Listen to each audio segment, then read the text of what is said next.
modern woman says the morning we'll awake and find we have a woman president, the men are left behind. Well, when that morning it arrives that man's laid on the shelf, why, that's the morning that I want to oversleep myself.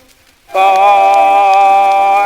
when that glorious day arrives that her reforms are found, why, that's the day that single men will go and jump the town. For when the old hens run the thing, they'll run it in the stoop, and all the hen-pecked roosters, we will have to fly the coop. A poor but dishonest plumber was leaning on the lake. He hadn't worked for 20 years. Yet tamed his life to take. He'd asked for bread that brought a donut and given him the whole. And the waves came rolling in, and the plumber got a roll.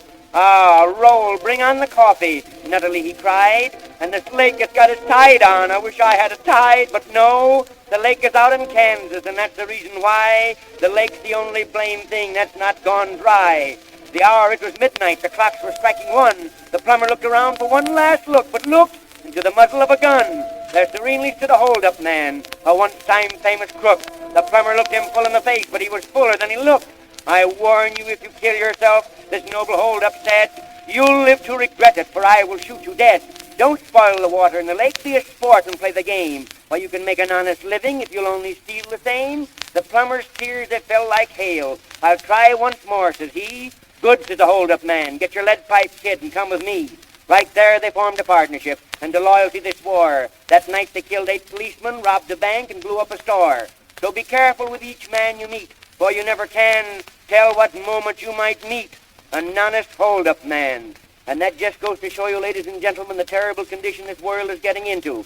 Let me draw you a picture. Come with me to the slums of this great city. Get with me in an elevator and climb 14 flights of rickety stairs.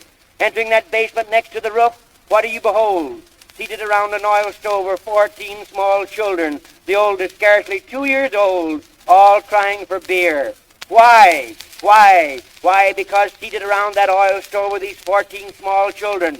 You know, these children should have money. Their father was a rich porter in a bank, but he died and left money in that bank. But it wasn't his fault he died, or it wasn't his fault that he left the money in the bank. They shot him while he was trying to get it out. Why? Because seated around this oil stove were these 14 small children. When hark, there's a knock at the door, and the landlord enters and tells him he's going to raise the rent. That's very kind of the landlord, you know, because they can't raise it themselves. Because seated around this oil stove were these 14 small children. There they've sat for 30 years. No, say, what am I going to do with these kids anyhow? I guess I'll sing another song and kill them off. I was in a restaurant today, and they handed me a bill of fare, and this is the way it read.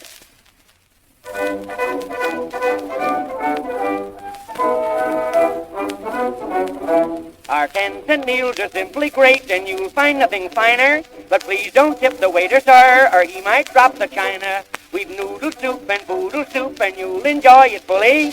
Soup that's been and never been, an oxtail soup that's bully. We have roast beef, you will not roast corned beef without a corn, sir. For we import all of our beef, it comes from round the horn, sir. Oysters in the latest style, speckled trout with specks, sir. And we have clams with little necks and clams with rubber necks, sir.